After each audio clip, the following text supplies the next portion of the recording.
Magandang umaga, grade 9. Magandang umaga po, Binibining Seprero. Manatiling nakatayo at yaroon si Regina upang manalangin.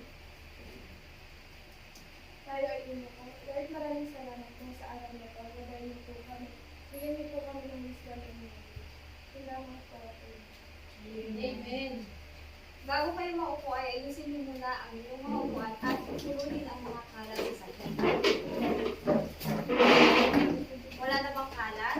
Wala na po. Maupo na ng maayos. Regina, may lumiban ba sa klase ngayong araw? Wala po. Ay palakpakan ninyo ang inyong mga sarili. Magbalik-aral muna tayo. Ano ba ang ating napag-aralan kahapon? Regina, Tungkol po sa alokasyon.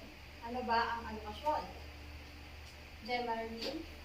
Ang alokasyon ay isang paraan upang maayos na mapamahagi at magamit ang lahat ng pinagkukunang yaman ng bansa. Ito rin ang paraan upang ang lipunan ay makaagapay sa suliraning dulot ng kakapusan. Salamat, magaling. Ano pa ba ang ibang tawag sa alokasyon? Alexandra?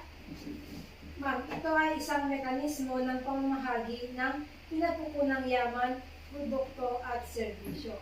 Naaalala niyo pa ba ang apat na katanungan? Opo. Ano ang apat na mahalagang katanungan? Joyce? Ang apat na katanungan ay una, anong produkto at serbisyo ang gagawin? Pangalawa, ay kung paano ito gagawin. Pangatlo, para kanino ito gagawin. At pang-apat, gaano karami ang gagawin produkto at serbisyo. Okay, magaling mga bata. Ngayon ay batid ko nga na naalala niyo ang ating talakay kahapon. Kaya bago tayo magsimula sa ating panibagong talakay, ay meron muna tayong gagawin activity. Ito ay maglalaro tayo. Ang tawag sa laro ito ay bubulihin ko at bubuin nyo. Ngayon meron tayong apat na litrato dito na magsisilbing gabay nyo sa pagbuo ng mga salita. Igugrupo ko kayo ng dalawang grupo, ang group A at ang group B.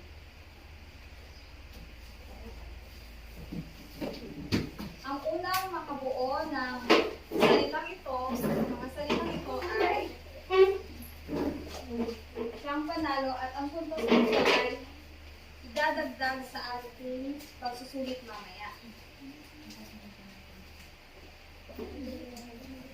Ito ang mga larawan.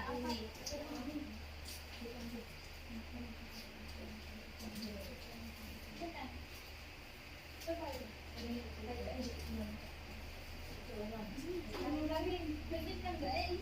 Ito lang tayo. Ay.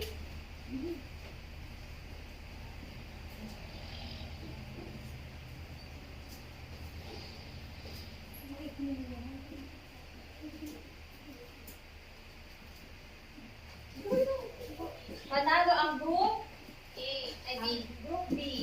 Sila ang merong karagdagang puntos para sa ating pagsusulit mamaya. Pagka namin ang Group B. Ngayon, meron na ba kayong idea sa ating pag-aaralan ngayong araw na ito? Opo. Ano yun? Regina? Ito po ay ang apat na uri ng sistematikong pang-ekonomiya. Tama. Meron tayong apat na uri ng sistemang pang-ekonomiya. Ano ang mga ito? Jermaine, pakibasa. Traditional economy, market economy, command economy, and mixed economy. Ano nga ba ang traditional economy? Lori, pakibasa. Ang traditional economy ay ang unang anyo ng sistemang pang-ekonomiya ay ang tradisyonal na ekonomiya. Ang tanong na ano ay nilikhang produkto ay hindi mahirap sagutin sapagkat ang pangangailangan ng tao ay umiikot lamang sa pangunahing pangangailangan. Okay, salamat.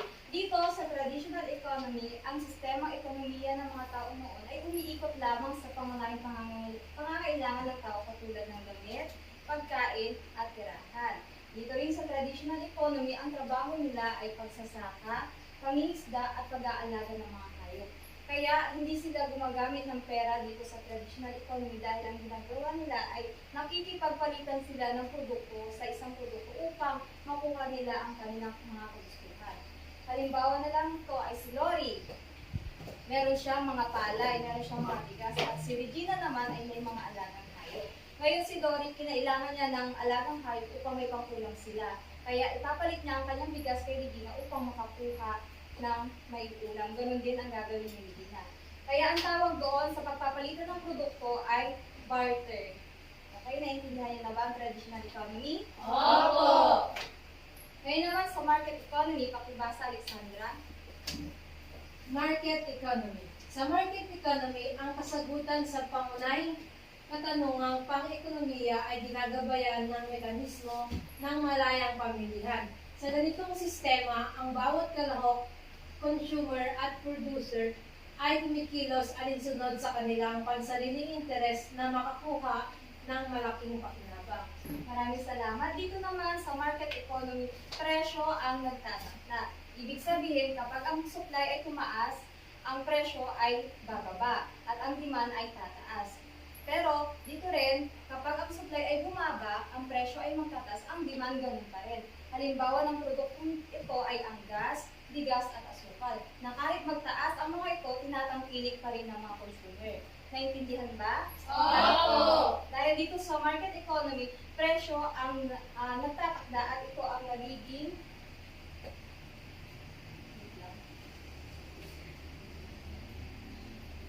presyo ang ginagamit na pambalanse. Dito rin sa market economy, ang tao ay malayang makakuha ng kung ano ang kanilang gagawing negosyo at kung ano ang kanilang gagawin na trabaho. Walang nagpo-control sa kanila. Hindi kagaya ng command economy. Ano ba ang command economy? Pakibasa, Joyce. Command economy. Ang command economy naman ng isang ekonomiya ay nasa ilalim ng komprehensibong kontrol at regulasyon ng pamahalaan. Ang pagpapasya sa presyo ng mga gawain pang-ekonomiya ay sentralisado o nasa kamay ng pamahalaan lang.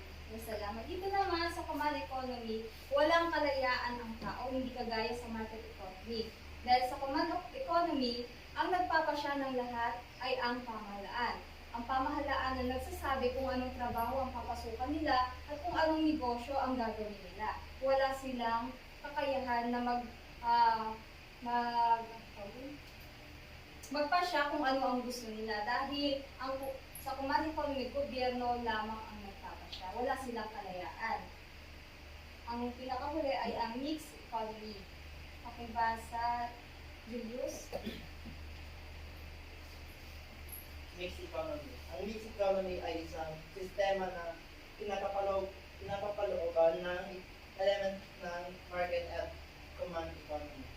Pag sinabing mixed economy, ito ang pinagsamang market economy at command economy. Dito sa mixed economy, malaya ang tao na gumawa ng sariling pasya. Ibig sabihin, pwede silang magnegosyo at kung ano yung papasukin nilang trabaho. Pero, papasok lang si command economy kung nakikita ng command economy na ang negosyo na gustong ipatayo ng pribadong organisasyon ay nakakaapekto sa kapaligiran, o kalikasan, sa batas at sa lipunan. Halimbawa na lamang, kapag ang pribadong organisasyon, market economy, ay gustong magpatayo ng infrastruktura sa magandang lupain na puro halaman, puro puno, nakikita ng command economy na makakaapekto ito sa kalikasan, agad nila itong kokontra, tutuloy nila.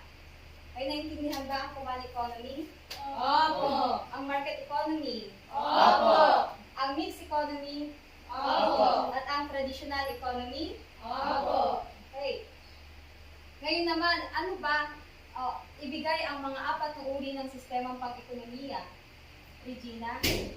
Traditional economy, market economy, command economy, and mixed economy. Magaling, batid ko nga na naintindihan nyo na ang ating talakayan ngayong araw. Ngayon naman, bilang isang mag-aaral, ano ba at paano ka kaya makakatulong sa ekonomiya ng bansa upang magkaroon ng maayos na pamamahagi ng alokasyon ng pinagkukulang yaman? Regina? Sa tingin ko po, sa pamamagitan po ng pagtitipid. Halimbawa na naman po, sa pagtitipid ng tubig o kuryente. Ano bang magagawa ng pagtitipid? Alexandra? Para lahat ng tao, hindi lang ako ang makinabang, ma'am. Kasi pag nagtitipid tayo, mababawasan din ang gastos. Tama, mahusay. Ngayon ay alam niyo Kaya maglabas kayo ng isang buong papel at magkakaroon tayo ng pagsusuli. 5 minuto lamang ang ilang na o kaya kopyahin nyo na at sagutan.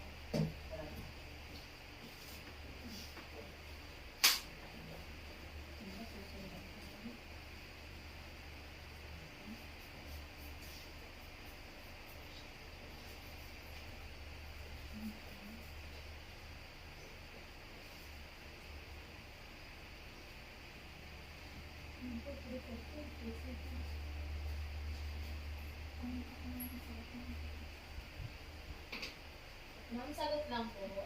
Kopyahin at sagutan.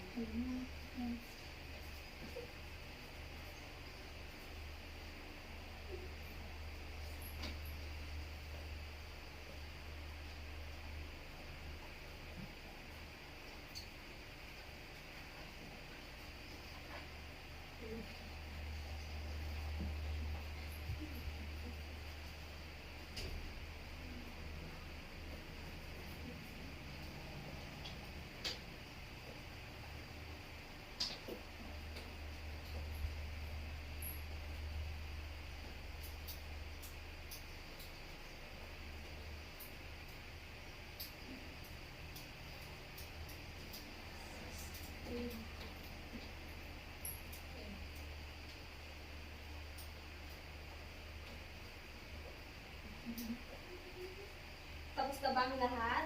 Opo! Okay, pakipasa ang inyong mga papel sa bilang na 3. 1, 2, at 3. Ngayon naman ay ilabas nyo na ang inyong mga kwaderno at kopyahin ang inyong kaklase.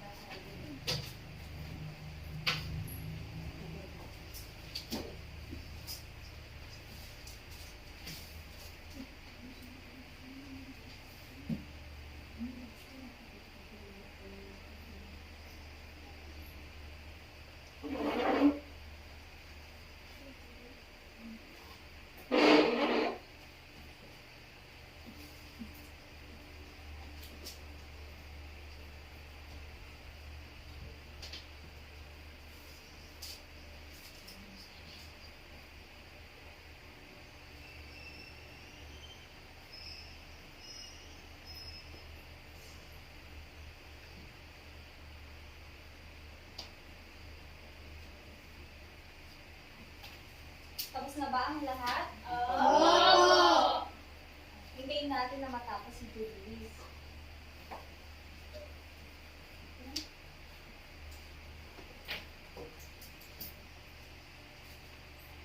Tapos na po. Okay. Itago ng maayos ang inyong notebook at ilagay sa bag. Paalam grade 9. Paalam na po!